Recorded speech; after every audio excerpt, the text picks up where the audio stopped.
Bonjour à tous, aujourd'hui c'est le point Éco-Afrique. Donc dans cette rubrique, nous vous donnons les points majeurs de l'actualité économique africaine. Donc aujourd'hui on parle du secteur aéronautique en Afrique. Quel est l'état de santé de ce secteur? On le verra dans cette vidéo. Mais également, quels sont les moyens de réduire les prix des billets d'avion vers l'Afrique? On le verra également dans cette vidéo.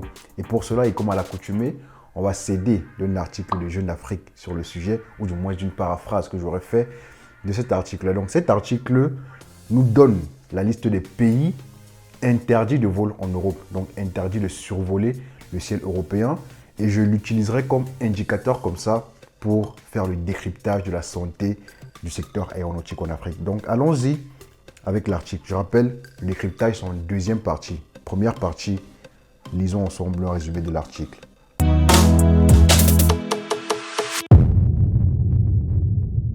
Bonjour et bienvenue sur la chaîne Diaspora Africaine. Ces compagnies aériennes africaines interdites dans le ciel européen. Ça, c'est le titre. Dans la nouvelle liste noire des compagnies interdites dans l'espace aérien européen, figurent 55 transporteurs du continent, d'après la mise à jour de l'Union européenne datant du 12 septembre. C'est un des freins à l'intégration du continent africain. 55 avionneurs continentaux figurent dans la nouvelle liste noire des compagnies interdites dans l'espace aérien européen. Et sur les 15 pays représentés dans cette liste mise à jour le 12 septembre, 11 sont africains. Selon l'Union européenne, cette situation s'explique par une surveillance de sécurité inadéquate de la part des autorités aéronautiques de ces États. Donc ci-dessous, on va voir la liste complète des États africains présents sur la liste de la Commission européenne. Donc je ne vais pas lire toutes les compagnies, mais seulement les pays concernés. Donc en premier, on a la Tanzanie, après le Zimbabwe, après le Congo, ensuite la République démocratique du Congo, ensuite Djibouti, ensuite la Guinée équatoriale, ensuite l'Érythrée, le Libéria, la Libye, Sao Tomé et Principe, la Sierra Leone, le Soudan et l'Angola. Donc ça c'est la liste des pays concernés par ces interdictions de volage. Je crois que la liste n'est pas complète parce qu'on a parlé de 15 pays et là je n'en ai pas 15. Qu'à cela ne tienne, poursuivons. Le document accueille par ailleurs une nouvelle compagnie, Air Tanzania. Apostolos Tsidikostas, commissaire européen chargé des transports durables et du tourisme, explique que l'exclusion d'Air Tanzania de l'espace aérien européen répond à un impératif de sécurité. La décision d'inclure Air Tanzania dans la liste des compagnies aériennes de sécurité de l'Union européenne souligne notre engagement indéfectible à garantir les normes de sécurité les plus élevées pour les passagers en Europe et dans le monde entier. Nous exhortons Air Tanzania à prendre des mesures rapides et décisives pour résoudre ces problèmes de sécurité, confie-t-il sur le site de la Commission européenne. Poursuivant, il tend la main aux autorités tanzaniennes, propriétaires de la compagnie, dans le but d'améliorer les performances de la compagnie publique en matière de sécurité et assurer une conformité totale avec les normes internationales de l'aviation. Les compagnies ne figurant pas sur la liste peuvent atterrir en Europe si elles obtiennent les licences nécessaires et se soumettent à la réglementation. Air Sénégal, qui a connu une année mouvementée par exemple, continue de desservir l'Union européenne et parvient à conserver sa certification de sécurité Lata Operational Safety Audit, en abrégé LOSA. Après ces déboires, l'entreprise s'est néanmoins repliée sur le marché sous-régional et la France. Contrairement aux compagnies citées plus haut, Camerco du Cameroun tente quant à elle un retour dans le ciel européen. La compagnie avait décidé en 2016 de suspendre ses vols vers l'Europe. Elle prévoit de reprendre sa desserte vers Paris en 2025. On va s'arrêter là. Comme d'habitude, pour ceux qui voudront lire la version originale et complète de l'article, je vous mettrai le lien en description. Et comme ça, vous pourrez aller le consulter entièrement. Là, une fois de plus, l'Afrique se fait taper sur les doigts par l'Europe. Mais cette fois-ci, on peut dire que c'est cette façon un petit peu légitime. Parce que déjà, en termes de normes, je pense que l'Europe sont les plus avancés et parfois même très précautionneux. Donc, je pense qu'ils sont très légitimes pour parler de cela. Et en plus, là, on est sur un secteur très sensible et très critique qui est le secteur aéronautique. Donc, pour chaque vol, les avions transportent des centaines de personnes. Donc, avec ça, on ne doit pas rigoler.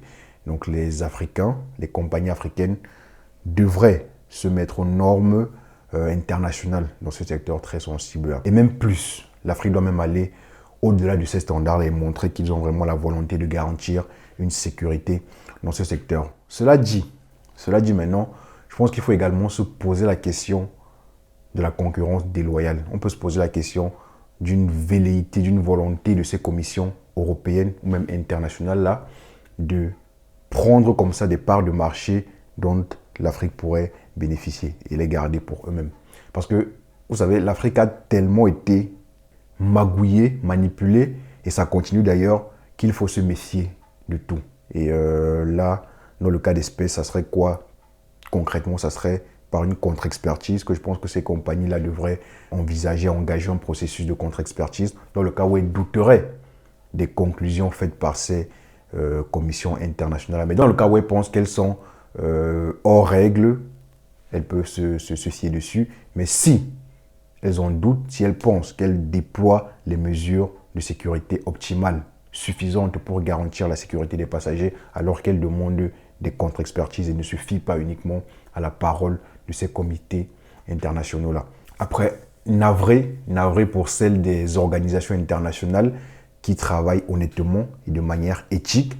Navré parce que la réputation de la France-Afrique continuera de déteindre sur eux pendant un bon petit moment. Donc, navré pour cela, mais leur réputation vous colle à la peau, tout simplement. Donc, je disais que les Africains, les compagnies africaines doivent se mettre à jour vis-à-vis des normes internationales, sur le plan des normes, mais également sur le plan technique des infrastructures. Et je crois que ça est en train d'être fait parce qu'on remarque actuellement un grand dynamisme de ces pays-là dans le secteur, avec des extensions de dessertes sur le plan local, des extensions de dessertes sur le plan continental, régional, et même sur le plan intercontinental. Donc, c'est vraiment en train de s'améliorer. Après, ça a été ralenti un petit peu à la période du Covid. Ça, on l'a vu. Mais on a plein de compagnies, en dehors des compagnies tête d'affiche comme Royal Air Maroc ou encore Ethiopian Airlines. On a plein de compagnies qui sortent comme ça la tête de l'eau au fur et à mesure. On a plein de compagnies qui deviennent des champions nationaux, des champions régionaux. Je peux prendre l'exemple de Air Côte d'Ivoire, qui est actuellement dans une phase d'ascension très remarquable, du fait de la bonne santé, du moins de l'amélioration de la santé économique et touristique de la Côte d'Ivoire. Donc, la Côte d'Ivoire récolte actuellement les lauriers de cette amélioration-là. Et je pense que ça sera pareil pour bien d'autres pays. Après, ce qu'il faut noter, un point qu'il faut noter qui est très important et qui vous concerne directement, vous et moi, c'est que l'amélioration de la compétitivité de nos compagnies nationales, la création de champions nationaux sur le plan national, régional et au fur et à mesure, aura des conséquences positives, favorables sur le prix des billets d'avion. Parce qu'il faut le dire, le coût des billets en Afrique est très élevé, d'autant plus lorsque ces billets sont intercontinentaux. Et ça, c'est dû à quoi? C'est dû à l'environnement concurrentiel qui n'est pas assez riche, qui n'est pas assez déployé. Donc, les compagnies nationales qui possèdent les grandes parts du gâteau peuvent comme ça fixer les prix qui leur conviennent le mieux. Donc, en développant comme ça nos champions nationaux, on pourra améliorer le service rendu au consommateur final que nous sommes, que je suis. Après, on a des compagnies qui essaient de le faire. Royal Air Maroc, Ethiopian Airlines, qui essaient de réduire les prix. Lorsqu'on regarde les vols en Afrique, les prix de ces compagnies sont toujours réduits. Mais la qualité laisse souvent à désirer. Et c'est normal parce que si tu veux baisser le prix, en faisant quand même de la marge, parce qu'on est sur une activité économique lucrative, en faisant quand même de la marge, tu es à un certain moment obligé d'avoir un niveau de qualité qui est dégradé si tu veux rester compétitif au sein de ton entreprise. Donc, avec un déploiement, un maillage plus complet de l'environnement concurrentiel, on aura des prix réduits pour le consommateur final, mais également et surtout une qualité de service au rendez-vous, une très bonne qualité de service. Parmi les gros potentiels, on peut également citer Camerco du Cameroun, qui, du fait du potentiel énorme du Cameroun en termes d'attractivité économique, en termes d'attractivité touristique, pourrait également récolter les lauriers de ça et connaître une ascension fulgurante à vitesse grand V. Mais pour ça, il faut que l'État s'implique avec des infrastructures, notamment des aéroports, des pistes d'atterrissage, des centres touristiques. Donc, plus généralement, l'attractivité du pays. Il faut que l'État puisse s'impliquer. Et puis, ces compagnies-là, qui ont la volonté de travailler, on le voit, et qui ont le potentiel, pourront émerger tout simplement. Donc là, mon point de vue rapide sur ce sujet. Quel est le vôtre? Qu'en pensez-vous?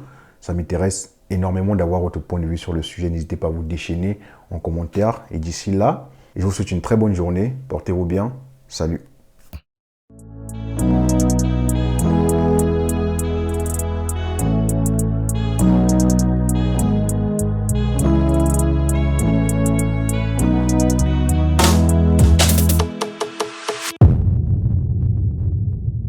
Bonjour et bienvenue sur la chaîne Diaspora Africaine.